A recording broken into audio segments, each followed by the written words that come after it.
We're joined by two team principals who've been enjoying plenty of success so far this year, Martin Whitmarsh from McLaren and Christian Horner from Red Bull. Let's all just squeeze up a little bit because it's very loud here in the pit lane. And start with you if we can, please, Christian. Mark Webber has extended his contract for next year. Did you have to have something in writing in that contract that there's equal footing in the team between him and Sebastian? I think you said, is Mark going to be treated equally in the team? Well, he has been ever since he's been with us. So, yeah, absolutely. He wanted to stay. We wanted to keep him. It was a very, very easy decision to, to reach. And, we're delighted that Mark will be with the team for another year. What I'm fascinated about is why has he got a better suntan than you? And the question is then to you, Martin, please tell us, you've won 3 races the last 2. Can you make this 3 in a row, first time in some time? I wish we'd won 3 races in the last 2, Eddie, but I think we've won 2 in the last 2. Thank you for catching me out on that. When I get you back, don't you worry. But we would like to make it 3 in a row, but these guys look pretty quick, pretty strong, so I don't think there's any point giving predictions. I think, anything can happen in qualifying in the next hour. I think anything can happen in the race. It's a fantastic circuit. These guys are pushing hard on the face of it. They've got a great lead in the championship.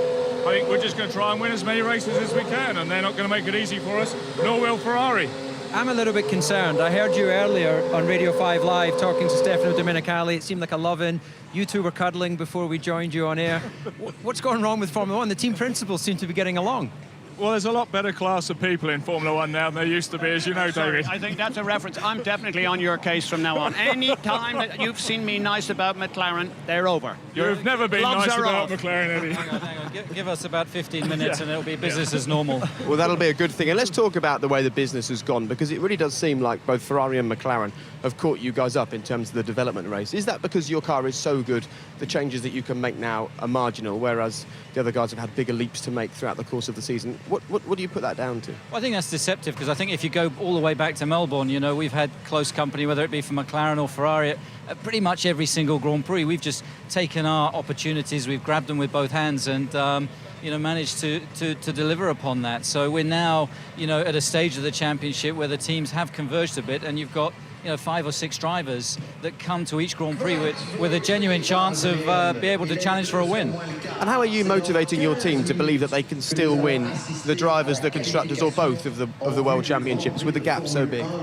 Well, as a mathematician, until it's mathematically impossible, you've got to believe in it. But, we're realistic. I think at the moment, we're just trying to win some races. And, we can't control what a good job Red Bull are doing, for instance. So we just got to try and do the best job we can. If we can win some races, great. If we accumulate enough points, but at the moment there's a fearsome lead that my friend here has, but we haven't given up and we're going to keep pushing.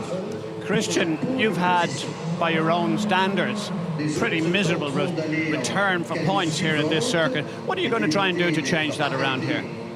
Yeah, we've only finished second here the last 2 years, so by your own standards, I'm talking about. By our own standards. So, it's a track that doesn't play to our key strengths. It's very horsepower dependent in sectors 1 and 3 here. But, we're determined to try and break our duck here this weekend. Mark got the pole here last year. Both drivers are fired up. They've come back from a good break. And, really motivated to get a big result this weekend.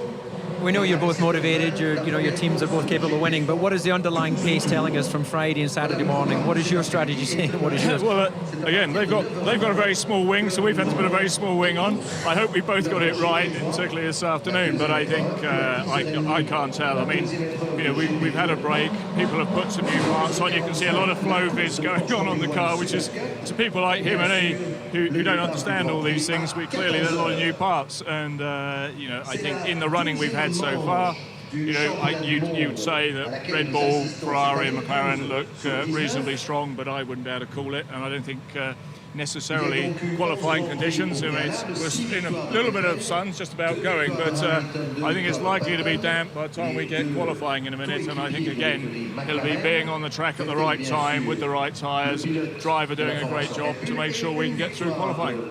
OK, Martin, Christian, thank you both very much indeed. And it's lovely to see you getting on so well, but no more cuddling in front of the cameras, at least for the rest of the season, because we've got to make this into a battle, OK? And congratulations to Eddie on his suntan, by the way. I think he's won the competition this summer. It was never in doubt anyway, was it? Come on, be serious. No, it wasn't. This man has a tan in the middle of winter. Thank you both very much.